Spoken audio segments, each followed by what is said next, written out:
Well, good evening, visitors. Welcome to the Australian War Memorial's Last Post ceremony. My name is Richard Cruz, and joining us today from the Australian Army is Regimental Sergeant Major Ceremonial Warrant Officer Brian Moore. We welcome the veterans who have served, those that are still serving, and the families that love and support them.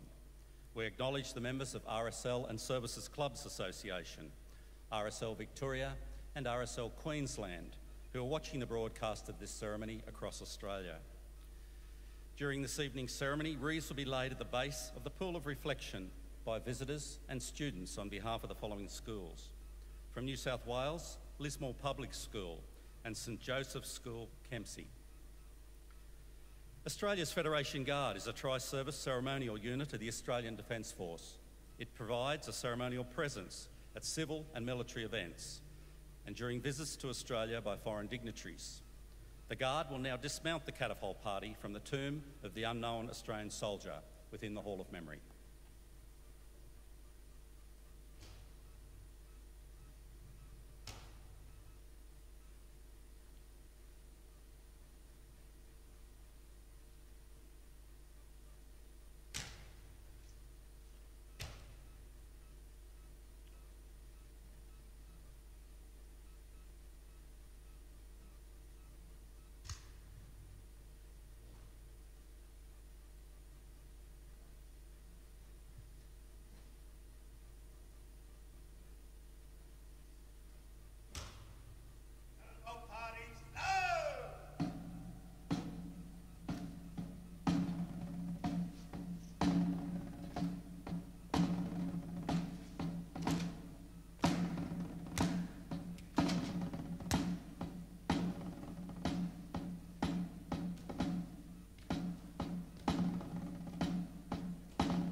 I invite you all to please stand and join in singing the national anthem. Catapult party 8, stand! Out! Catapult party 3, stand! Out!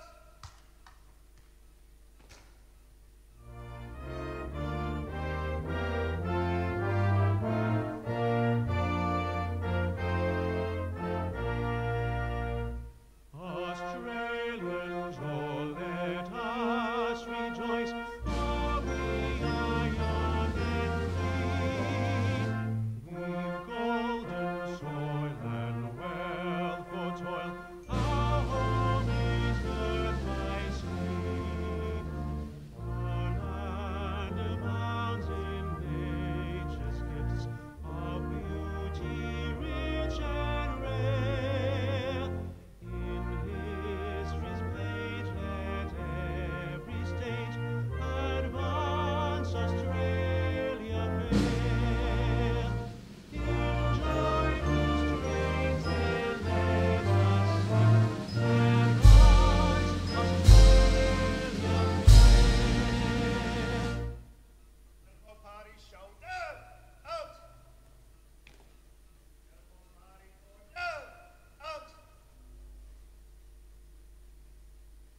Students, you may be seated.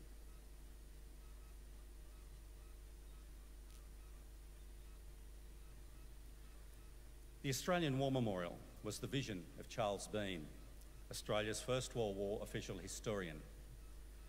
Bean landed with the Australian troops on Gallipoli and stayed with them at the front through to the end of the war. The idea of this national memorial and museum came to him at Pozières, France, in the depths of the bloody fighting of 1916. Bean's idea was that this would be a place where families and friends could mourn loved ones buried in faraway places. It would also be a place that could help all Australians understand what these men and women had endured and what they had done for us. Bean's vision, to which we remain true, is best expressed as inscribed in the entrance to the memorial's galleries. Here is their spirit in the heart of the land they loved, and here we guard the record which they themselves made. Tonight we'll read the story behind just one of those on the Roll of Honour, which lists the names of more than 102,000 men and women who have given their lives for us in war and operations for more than a century. But first we present a lament, Flowers of the Forest. Wreaths or floral tributes will now be laid at the base of the pool of reflection.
Today we remember and pay tribute to Corporal William Matthew O'Grady Young. William Young was born in 1872 to James and Grace Young in Castlereagh, Ireland. He studied at Wimborne School in England before attending the Trinity College in Dublin. When war broke out between the British Empire and the two Boer republics in South Africa at the end of the 19th century, Young volunteered for service. He enlisted in the Irish Imperial Yeomanry, a cavalry unit, and served with this unit for over a year. When that unit was disbanded, he joined the South African Constabulary under its first Inspector General, Robert Baden-Powell. The Constabulary was raised as a mounted police force, but the war continued much longer than the British expected, and Young saw action as part of that unit as well. He remained in the Constabulary for 6.5 years, well after peace had been declared. He left the Constabulary. Young decided to migrate to Australia arriving in his mid-30s in 1907. He became a farmer at Bagabri in northern New South Wales. When Britain declared war in 1914, he was keen to serve again and was one of the first to enlist in the Australian Imperial Force in October. With his extensive experience in mounted military units, Young joined the 7th Australian Light Horse Regiment. He completed some brief training in New South Wales before sailing to Egypt on the transport ship Ayrshire in late December. Young and the other soldiers of the 7th Light Horse arrived at Alexandria early in February 1915 and began training at the army camp in Heliopolis near Cairo. Mounted infantry were unsuitable for steep rocky terrain of the Gallipoli Peninsula, so the men of the 7th Horse did not take part in the initial landings in April.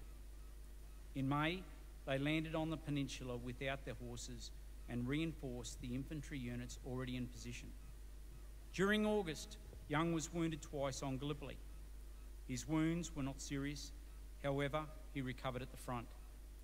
By the end of 1915, it was clear that the Dardanelles campaign had failed. The members of the 7th Light Horse were evacuated in early December and returned to Cairo in preparation for future operations against the Ottoman Empire in the Middle East. At about 7:15 in the morning on the 28th of December 1915, the day after Young had arrived in Egypt, a single shot was heard at Racecourt Camp in Heliopolis. It had been accidentally fired by a light horse soldier who was emptying his rifle of ammunition. The bullet killed Young and another light horseman, Trooper Hubert Rigby. Young was 43 years old. Young was buried in the Cairo War Memorial Cemetery in Egypt, where his remains now lie alongside more than 2,000 Commonwealth servicemen in the First World War. Survived by his brother and sister in Ireland, his grieving family left the following inscription on his headstone: "Yes, I have loved thee with everlasting love." Corporal Matthew O'Grady Young is listed on the Roll of Honour on my right, amongst almost 62,000 Australians who died while serving in the First World War. A photograph of his headstone is displayed today beside the pool of reflection. This is but one of the many stories of service and sacrifice told here at the Australian War Memorial. We now remember Corporal William Matthew O'Grady Young, who gave his life for us, for our freedoms, in the hope of a better world.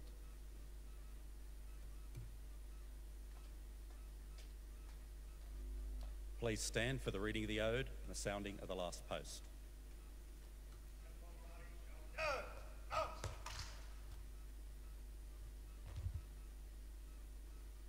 They shall grow not old, as we that are left grow old. Age shall not weary them, nor the years condemn. At the going down of the sun, and in the morning, we will remember them. We will remember them.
Lest we forget.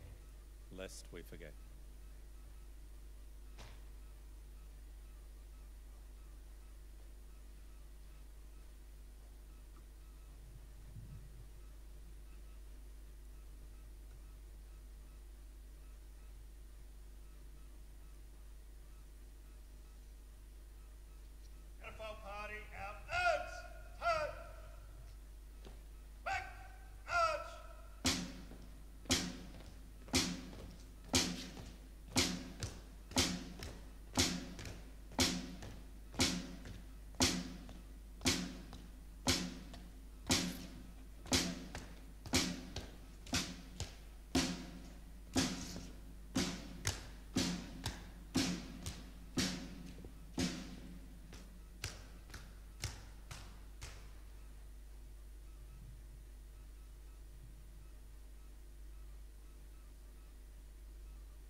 We leave you this evening with the words of the memorial's founder, Charles Bean. Many a man lying out there at Poziere or in the low scrub at Gallipoli with his poor, tired senses barely working through the fever of his brain has thought in his last moments, well, it's over. But in Australia, they will be proud of this.